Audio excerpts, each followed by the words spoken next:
Selamat siang Bapak Ibu. Selamat siang Bu.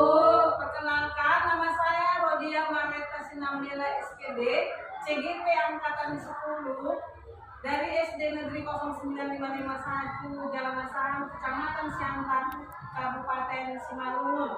Nah, hari ini saya akan menyebarkan pemahaman dan penerapan pengalaman budaya positif.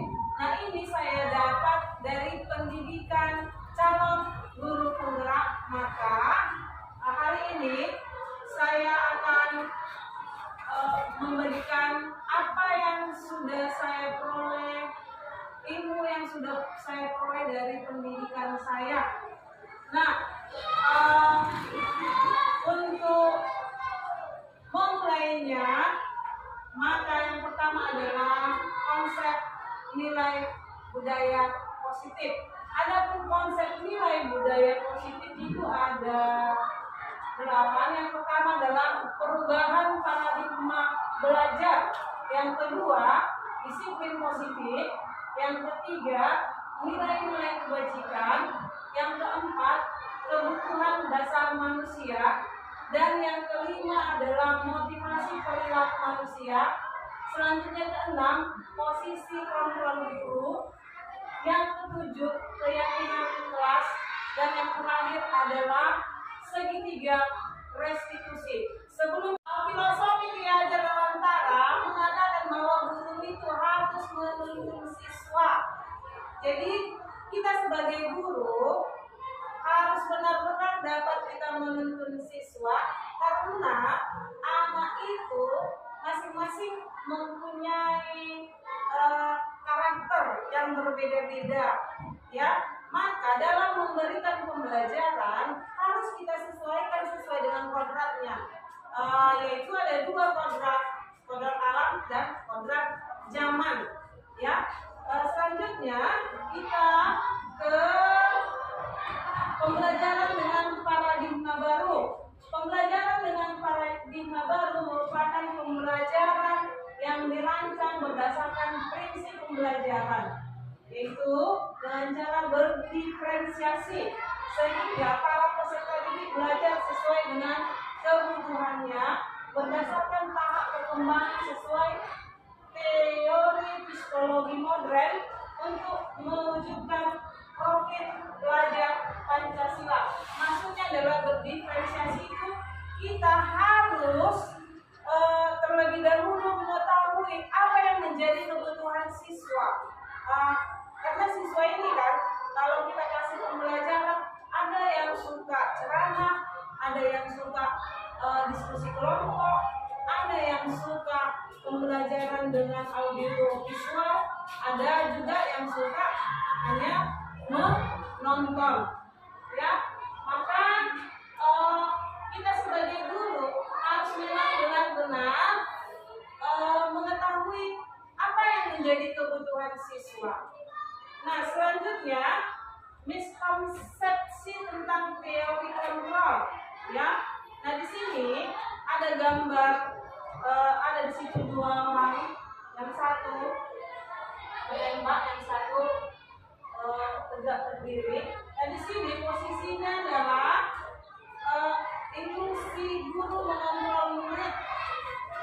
Yang kedua, ilusi bahwa semua penguatan positif, efektif dan bermanfaat. Selanjutnya, ilusi bahwa kritik dan membuat rasa bersalah mampu menguatkan karakter. Yang terakhir adalah ilusi bahwa orang dewasa berhak memaksa. Artinya tidak sepenuhnya kita bisa mengontrol siswa dengan cara memberi dukungan kepada siswa. Jadi ada di situ kritik dan membuat rasa bersalah mampu menguatkan karakter. Miskonsepsi tentang teori kontrol, yaitu ilusi guru mengontrol murid. Selanjutnya, ilusi bahwa semua penguatan positif, efektif dan bermanfaat. Kemudian, ilusi bahwa kritik dan membuat rasa bersalah mampu menguatkan karakter. Dan yang terakhir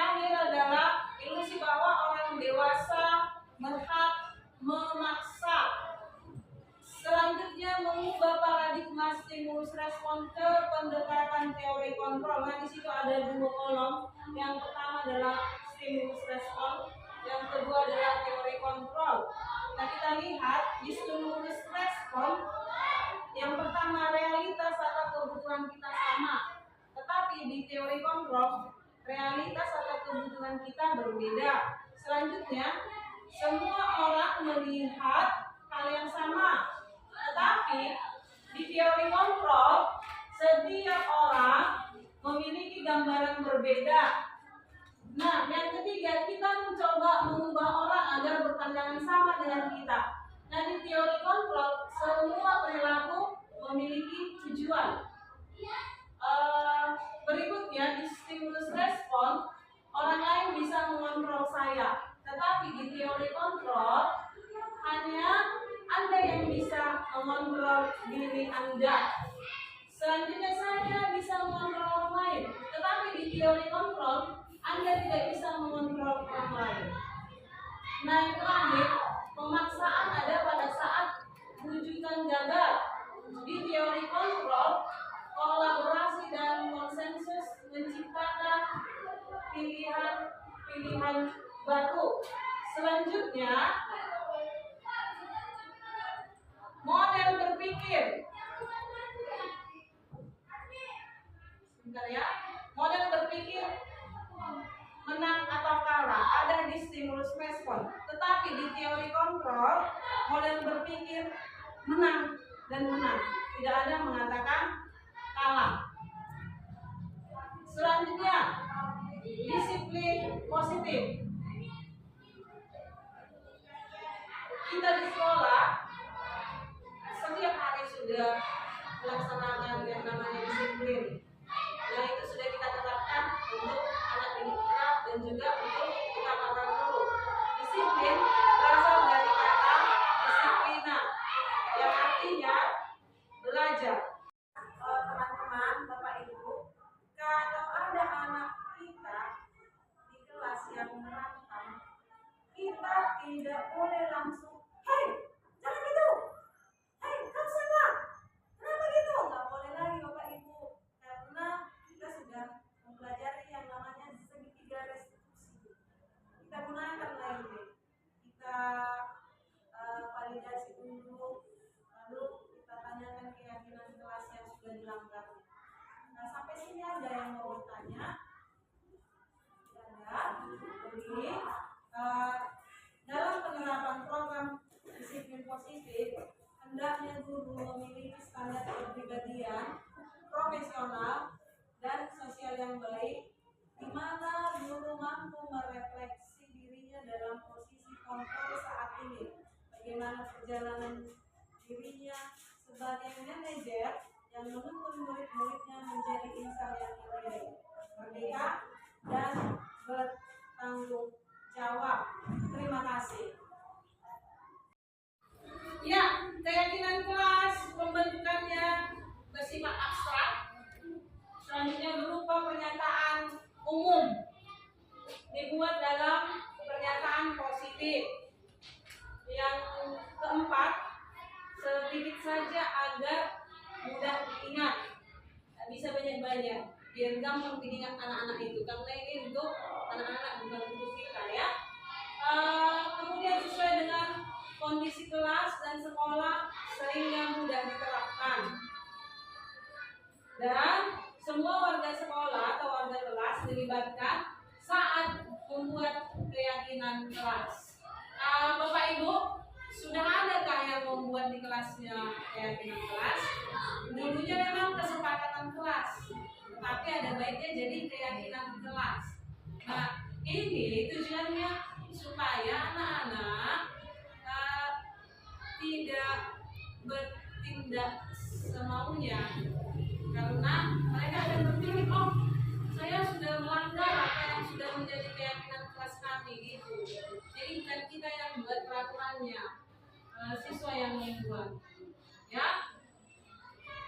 Selanjutnya adalah ke segitiga restitusi.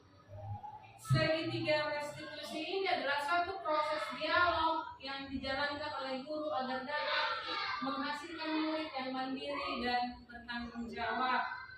Nah, ada segitiga restitusi. Yang pertama adalah validasi tindakan yang salah, menanyakan keyakinan, lalu menstabilkan identitas. Nah, ini segitiga restitusi ini kita pakai dalam menyelesaikan masalah siswa. Biasanya kan siswa kita sering berantem. Kenapa berantem, nak? Iya bu, diejek-ejek sama orang tua aku bu, jadi berantem, ya kan? Ada lagi yang berantem karena apa? Karena saling meminjam pulpen, patah pulpennya berantem. Ada yang berantem pada saat PJOK karena saling merebut bola, jadi saling pukul-pukulan. Nah, yang pertama menstabilkan identitas. Berdasarkan prinsip membuat kesalahan adalah bagian dari proses pembelajaran.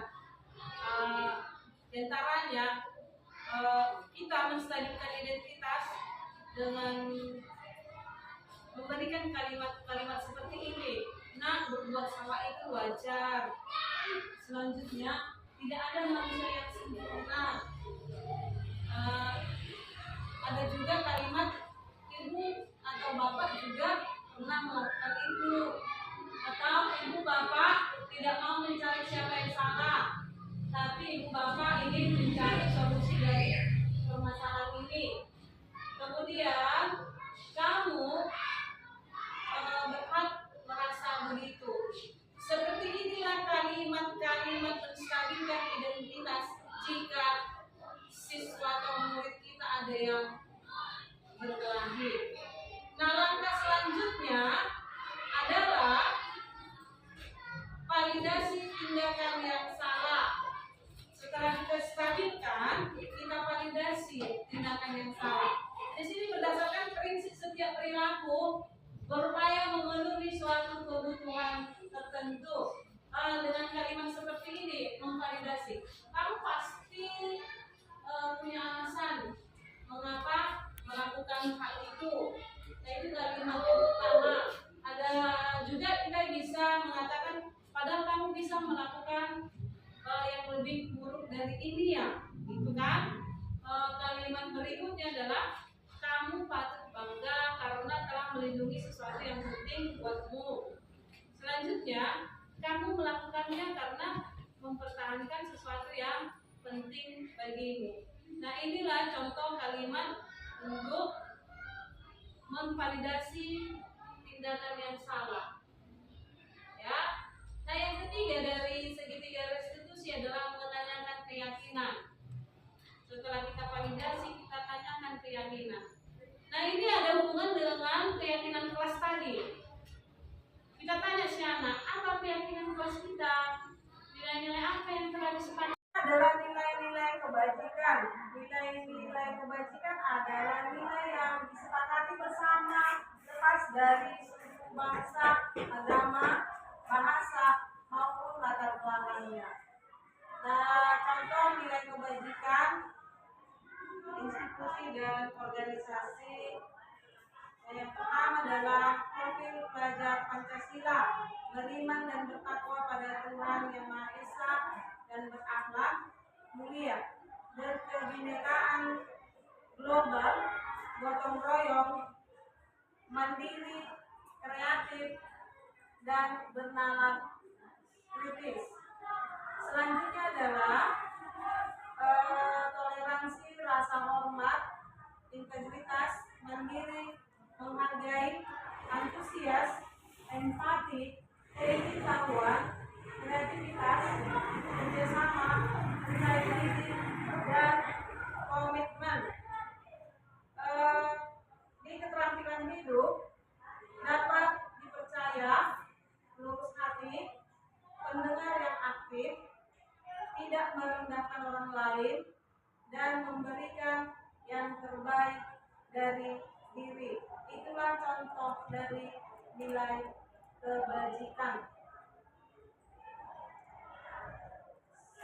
Kemudian kebutuhan dasar manusia.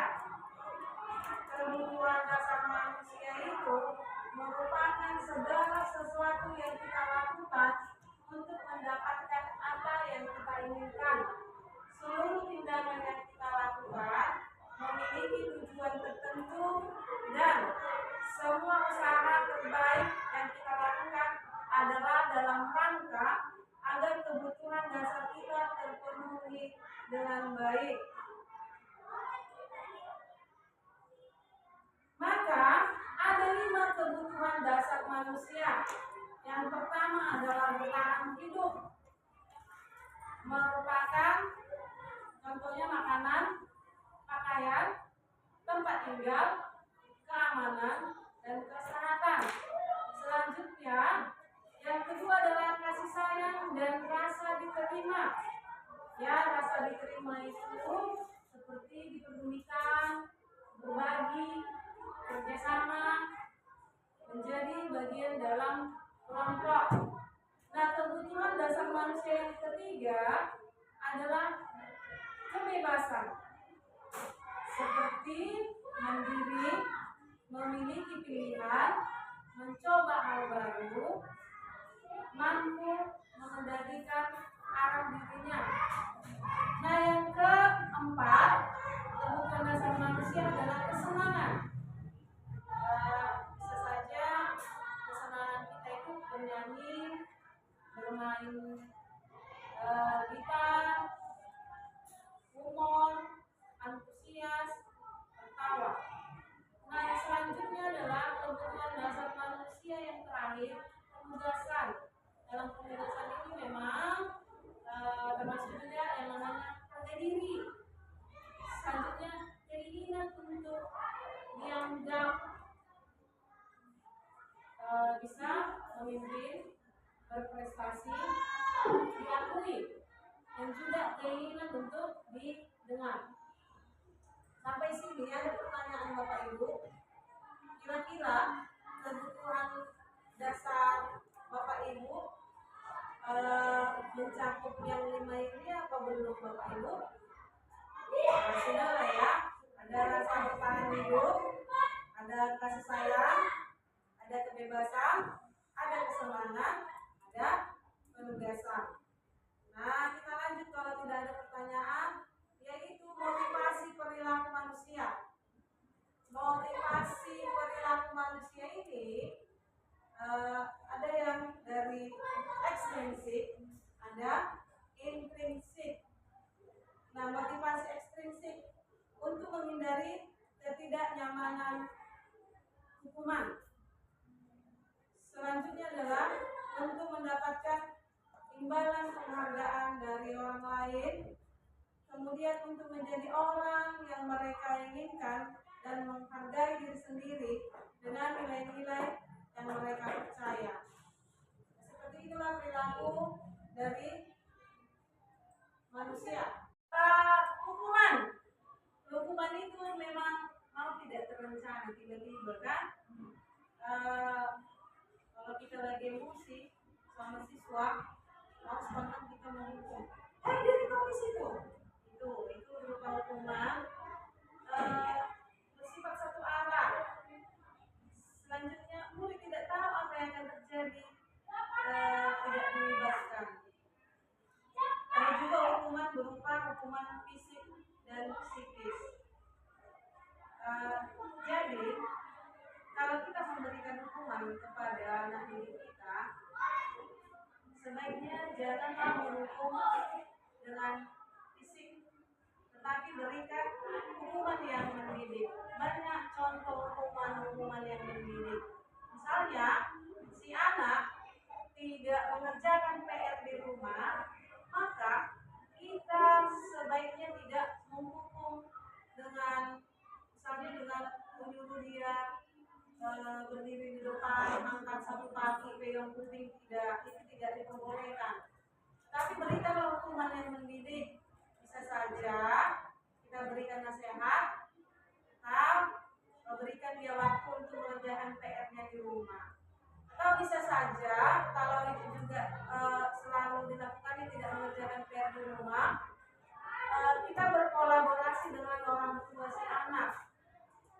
Ya, kita menghubungi orang tuanya supaya orang tuanya juga membantu anaknya belajar di rumah. Nah, selanjutnya adalah yang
Ibu?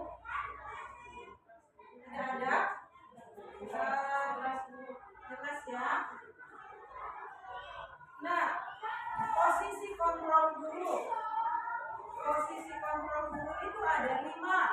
Yang pertama menghukum, yang kedua membuat merasa bersalah, yang ketiga adalah sebagai teman, yang keempat memantau, yang kelima adalah manajer.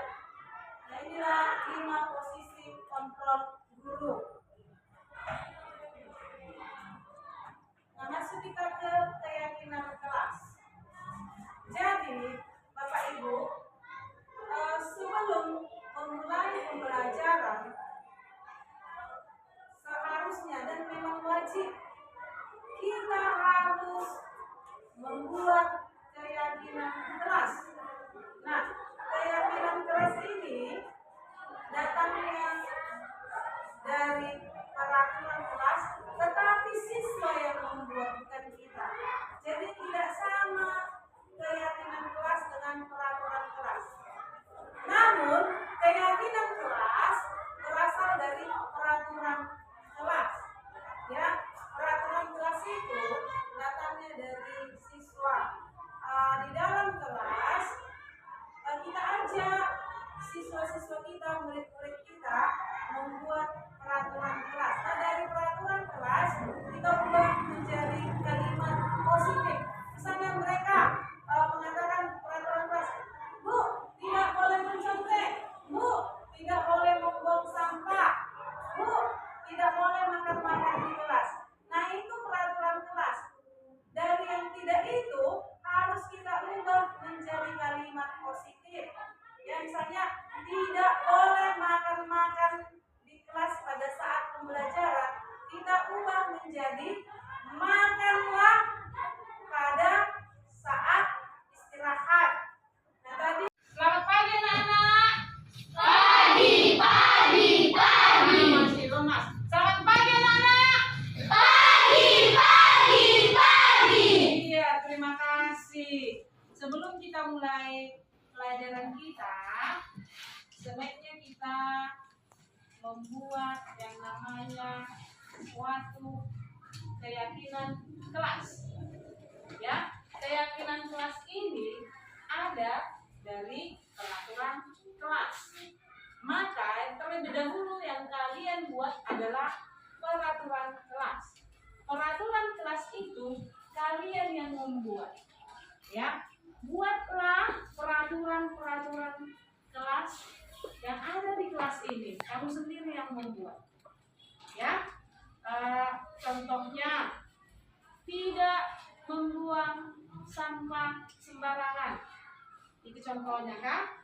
Nah, tulis dari sini. Setelah kamu tulis, tempelkan di peraturan kelas. Mengerti? Mengerti? Mengerti? Nah, semua mengambil pulpennya. Ini akan ibu bagikan. Tuliskan namamu, lalu tuliskanlah apa yang menjadi peraturan kelas menurut pendapatmu. Setelah itu, tempelkan di kolom peraturan kelas. Ya, nah, silakan ditulis. Ini sticky note-mu.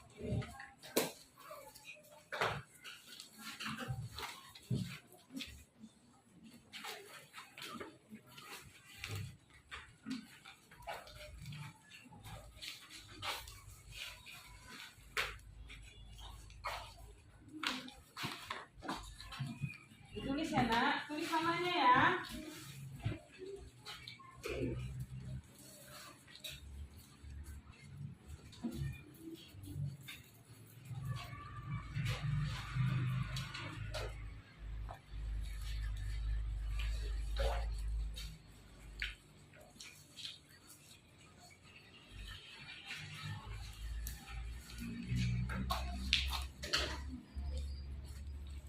Bisa menulis?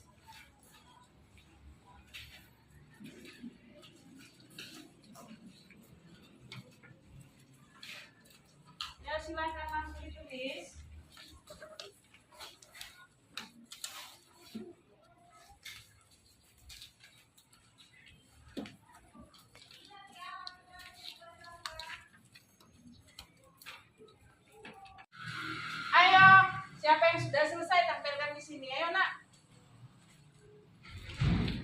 masing-masing menempelkan.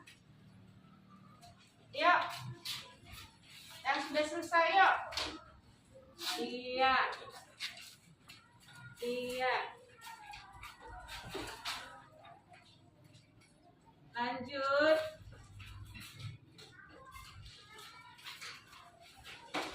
Lanjut, biar cepat, yuk.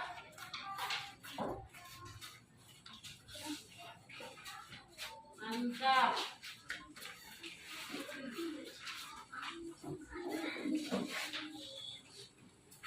Yuk.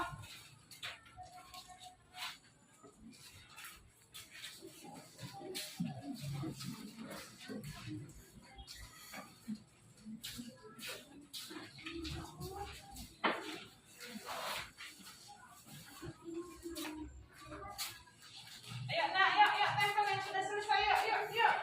Tempel yang sudah selesai, yuk. Tempel. Kau terbalik buatnya.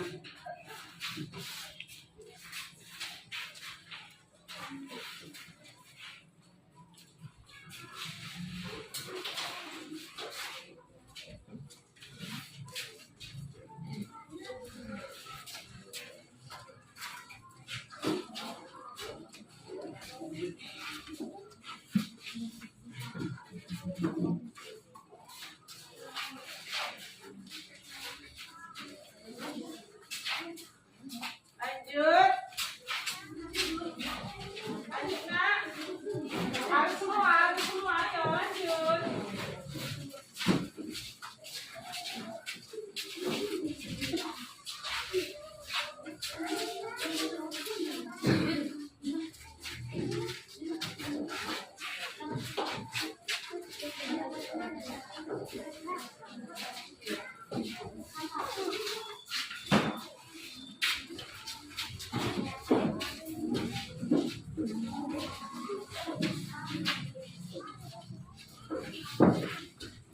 Oke. Ya.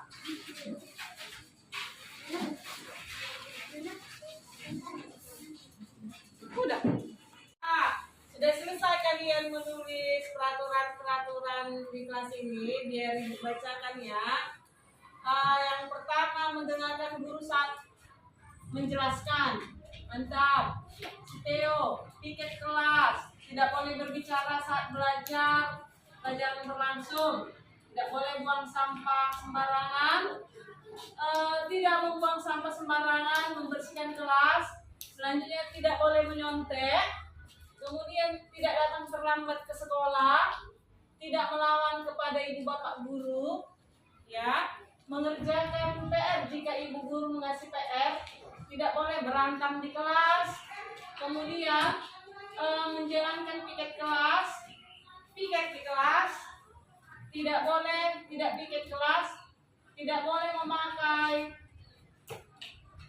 makeup di kelas. Ya, tidak boleh menyontek saat ujian. Tidak boleh makan-makan di kelas. Tidak boleh makan-makan di kelas, sama ya. Tidak boleh membuang sampah, sama juga ya. Tidak boleh datang terlambat. Tidak boleh mengejek, menghina teman. Tidak boleh tidak piket. Tidak boleh terlambat saat piket kelas. Tidak boleh ribut. Piket sesuai jadwalnya. Tidak ribut. Tidak terlambat. Kemudian tidak boleh bercakap kotor. Tidak boleh mengganggu teman. Tidak boleh berkelahi. Tidak membuang sampah. Tidak makan-makan. Tidak bermain bola saat jam pelajaran. Jangan membuang sampah di laci. Bagus ya. Tidak boleh membuang sampah. Tidak boleh bawa handphone di kelas. Tidak boleh menyontek. Tidak boleh membanding-bandingkan kawan. Iya, tidak boleh cakap kotor. Tidak boleh main-main saat pembelajaran. Tidak boleh pakai makeup. Piket kelas, tidak boleh buang sampah. Tidak boleh merusak barang-barang di sekolah. Tidak boleh ngejek nama orang tua. Tidak boleh ngejek nama orang lain. Tidak boleh buang sampah sembarangan. Tidak boleh membuang sampah. Tidak boleh boleh ribut, tidak boleh ngomong kata kasar, tidak boleh mengejek teman. Wajib piket kelas, tidak boleh mengejek nama orang tua, tidak boleh terlambat saat piket, harus melaksanakan piket kelas.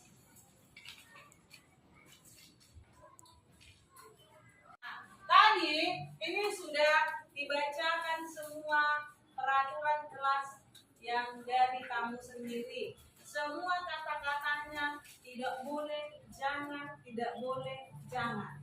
Maka ini adalah masih kalimat negatif. Ya, kita mau ke keyakinan kelas, kita ubahlah dari peraturan kelas yang kamu buat menjadi keyakinan kelas, tetapi di keyakinan kelas ini menjadi kalimat positif. Nah, di sini tadi Ibu bacakan banyak yang membuat tidak boleh membuang sampah. Maka kita ubah menjadi kalimat positif. Tidaknya kita hilangkan. Tidak boleh membuang sampah menjadi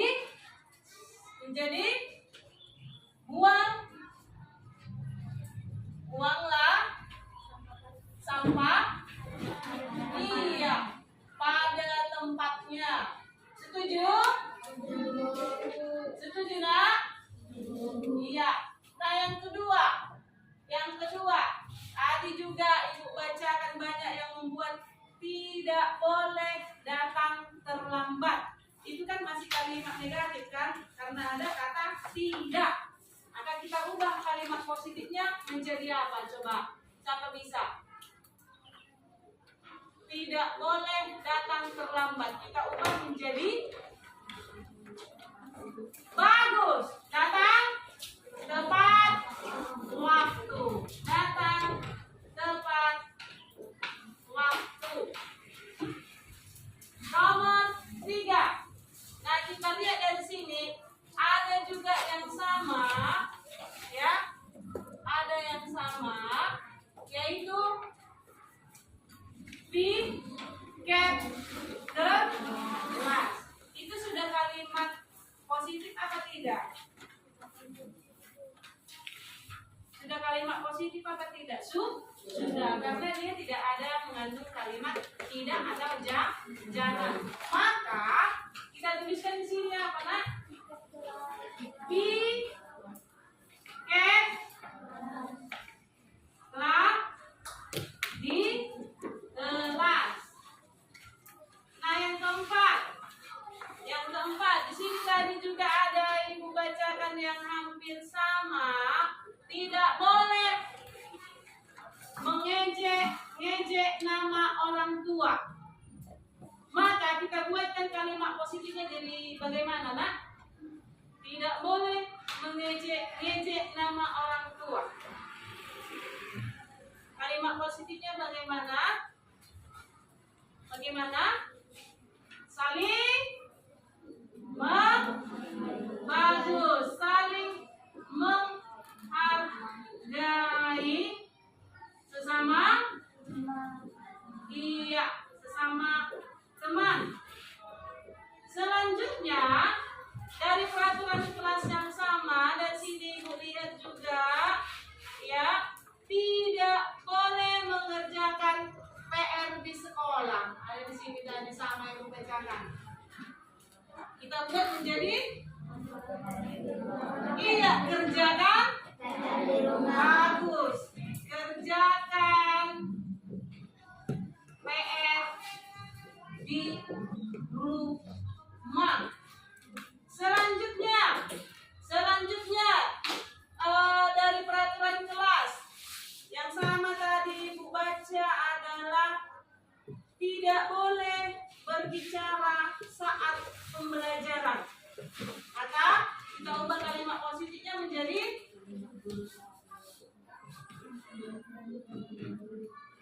tertiblah di dalam kelas. Tertiblah di dalam kelas. Ya. Selanjutnya apa lagi nak? Selanjutnya ada di sini, tidak boleh makan-makan di kelas. Tidak boleh makan-makan di kelas. Apa kita buat di sini? Nomor 7 menjadi keyakinan kelas. Tidak boleh makan-makan di kelas saat pembelajaran. Maka yang menjadi kalimat positifnya agar menjadi keyakinan kelas, kita ubah menjadi bagus. Makanlah pada saat jam istirahat. Maka sudah kita peroleh keyakinan kelas di kelas ini ada 7. Yang pertama, buanglah sampah pada tempatnya. Kedua, datang tepat waktu. Ketiga, piketlah di kelas. 4, saling menghargai sesama teman. 5, kerjakan PR di rumah. 6, tertiblah di dalam kelas. 7, makanlah pada saat jam istirahat. Setuju? Setuju? Semua setuju? Maka inilah yang akan kamu laksanakan.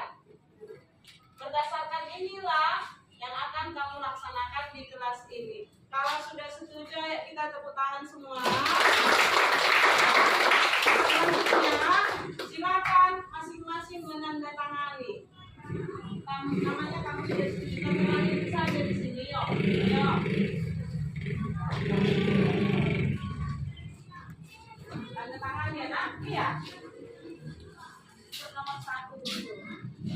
Nah.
Sebentar kita melakukan diskusi ya, nak.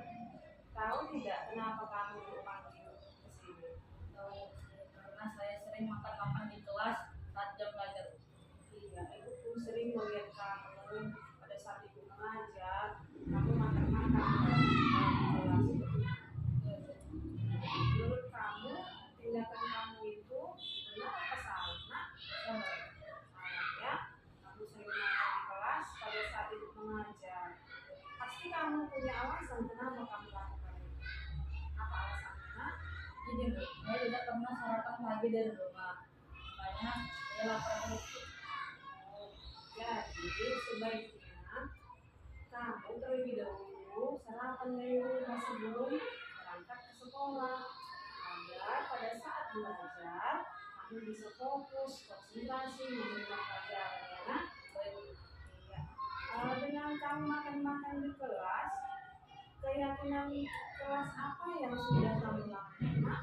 Makan dan jajan saat istirahat. Iya. Makanlah dan jajan pada saat istirahat. Apakah tindakan itu sudah sesuai dengan keyakinan kelas kita? Ya. Jadi, apakah kamu bersedia memperbaiki tindakan kamu itu? Bersedia Bu, saya akan sarapan pagi dari rumah agar fokus dan belajar. Baiklah, maka mulai besok laksanakan itu ya, nak. Assalamualaikum warahmatullahi wabarakatuh. Perkenalkan, nama saya Muhammad Ravendra Saya akan sarapan terlebih dahulu dari rumah sebelum berangkat ke sekolah, agar saya fokus saat belajar. Selamat siang, Nak. Apa kabar? Sehat ya, Nak? Untunglah kamu habis bertengkar ya sama si Theo. Kenapa kamu ke sana?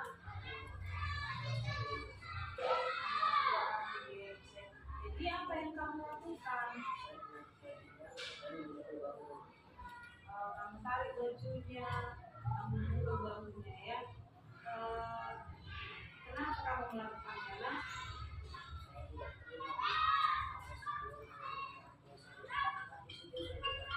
Oh begitu. Jadi coba sekarang kamu pikirkan tindakan kamu itu sudah sesuai tidak dengan keyakinan kelas kita? Tidak sesuai ya. Menurut kamu keyakinan kelas kita itu apa yang sudah kamu lakukan?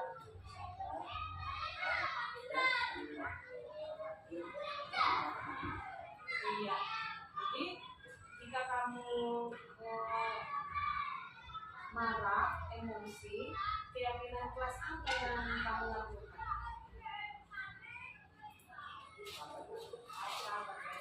Walaupun ejek-ejek kawannya, orang tuanya, diganggu kawannya, yang itu hanya bercanda, tapi kamu sudah kesal. Tapi itu tadi harus kamu lakukan keyakinan kelas kita, yaitu sabar, memaafkan, dan memulai ya. Lalu mulai besok lakukan seperti yang sudah kita sepakati keyakinan kelas kita ya. Assalamualaikum warahmatullahi wabarakatuh. Nama saya Sultan Ayat Negara. Saya telah berdiskusi dengan Ibu Rodia Sinambela bagaimana mengendalikan emosi supaya tidak cepat marah. Saya harus bersabar dan memaafkan. Terima kasih.